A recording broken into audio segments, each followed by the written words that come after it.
Bon, maintenant que Squid Game est sorti depuis quelques jours, il faut vraiment qu'on parle de l'acteur du recruteur. Il nous a livré une véritable masterclass dans l'épisode 1 de la saison 2. Et aujourd'hui, j'ai envie de vous parler du talent de l'acteur, qui est un talent que je n'ai jamais vu sur aucun autre acteur dans le monde. Et pourtant, je regarde des films et des séries. C'est un véritable phénomène, mais je t'en parle juste après. Car revenons brièvement sur son rôle dans la première saison, où il avait joué évidemment un rôle super important, recrutant Ji-Hoon, faisant démarrer toute l'intrigue de la série.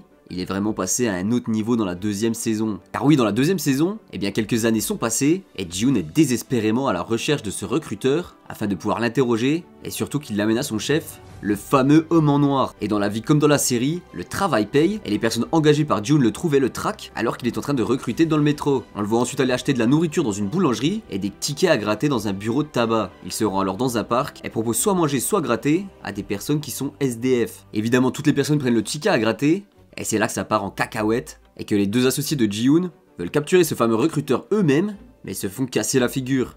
Ils jouent ensuite à la roulette russe, où une balle de pistolet est mise dans le barillet est ensuite lancé aléatoirement, et on tire chacun son tour, jusqu'à tomber sur cette fameuse balle, et qu'un des deux meurt. Et là arrive ensuite cette fameuse scène, où l'acteur du recruteur nous livre une véritable masterclass, et il nous dévoile son talent, c'est ce fameux talent que je te parlais juste avant. Mais je vais essayer de te le faire deviner, car c'est passé inaperçu pour beaucoup de monde. Donc regarde bien la scène, et surtout son visage, et dis-moi si quelque chose te choque. Parce que moi je t'avoue qu'au début j'ai pas vu ça, j'étais totalement absorbé par la scène, mais maintenant que je le sais, c'est juste impossible de voir autre chose. Bon maintenant si t'as pas trouvé, je vais t'aider. Regarde tout d'abord la partie gauche de ce visage. Ouais, on voit qu'il est sûr de lui, qu'il sait qu'il va gagner, il inspire la peur, bon en gros il est effrayant et t'as pas envie de te retrouver en face de lui. Mais en même temps, regarde bien son visage à droite maintenant.